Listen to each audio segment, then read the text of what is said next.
வீடியோக்குள்ளே போகிறதுக்கு முன்னாடி சேனலை சப்ஸ்கிரைப் பண்ணுங்கள், பக்கத்தில் இருக்க பெல் பட்டனை ப்ரெஸ் பண்ணுங்கள், டிக் பண்ணி சேவ் பண்ணிக்கோங்க. வாங்க வீடியோக்குள்ளே போகலாம்.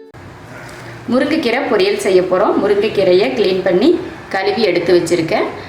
இது ஒரு கைப்பிடி அளவுக்கு இருக்குது. முருங்கைக்கீரை கூட முட்டை போட்டு பொரியல் பண்ண போகிறோம். ஒரு கைப்பிடி அளவு கீரை இருந்தது, அதுக்கு 2 முட்டை, ஒரு பெரிய வெங்காயம் சின்னதாக கட் பண்ணியிருக்கேன், வரமிளகாய் 2 எடுத்து சின்னதாக கட் பண்ணி வச்சுருக்கேன். காரத்துக்கு நம்ம எவ்வளோ தேவையோ அந்தளவுக்கு வரமிளகாய் சேர்த்துக்கலாம், இல்லைன்னா குறைச்சிக்கலாம். அரை டீஸ்பூன் அளவுக்கு ஜீரகம் எடுத்திருக்கேன். இவ்வளோ மட்டும்தான் முருங்கைக்கீரை முட்டை பொரியல் பண்ணுறதுக்கு. 2 ஸ்பூன் எண்ணெய் ஊற்றிருக்கேன். எண்ணெய் காஞ்சதும் ஜீரகம் பொரிஞ்சிருச்சு. வரமிளகாய், அதில் வெங்காயம்,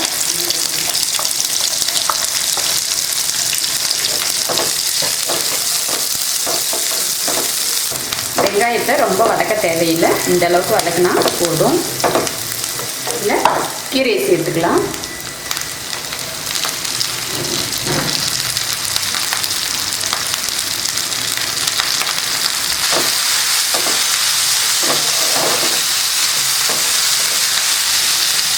தேவையான உப்பு,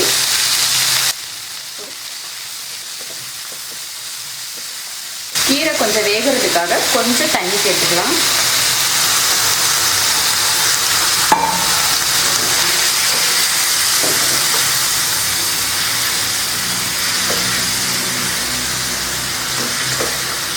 தண்ணி வத்துற வரைக்கும் கீரை வேகட்டும்.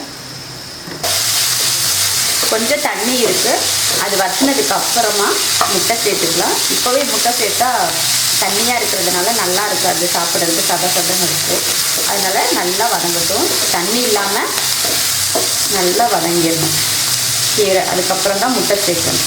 கீரையாக இருந்தாலும் சரி, மற்ற பொரியலில் முட்டை சேர்க்குறதா இருந்தாலுமே அப்படி தான் சேர்க்கணும். தண்ணி நல்லா வற்றினதுக்கு அப்புறமா முட்டை சேர்க்கணும்.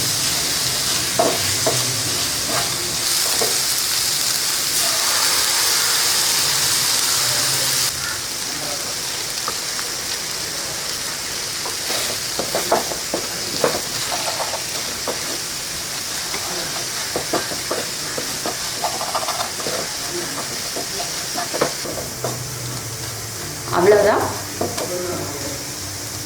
முட்டையை நல்லா வறுத்தாச்சு. இப்போ முருங்கைக்கீரை முட்டை பொரியல் ரெடி ஆயிடுச்சு. ரொம்ப ஈஸி முருங்கைக்கீரை முட்டை பொரியல் பண்ணுறது. நீங்களும் இது போல் முருங்கைக்கீரையில் முட்டை போட்டு பொரியல் பண்ணி பாருங்கள், ரொம்ப நல்லாயிருக்கும். பிடிச்சிருந்தா லைக் பண்ணுங்கள், மற்றவங்களும் பார்க்கணும்னு நினச்சா ஷேர் பண்ணுங்கள், மறக்காமல் சப்ஸ்கிரைப் பண்ணுங்கள். நன்றி.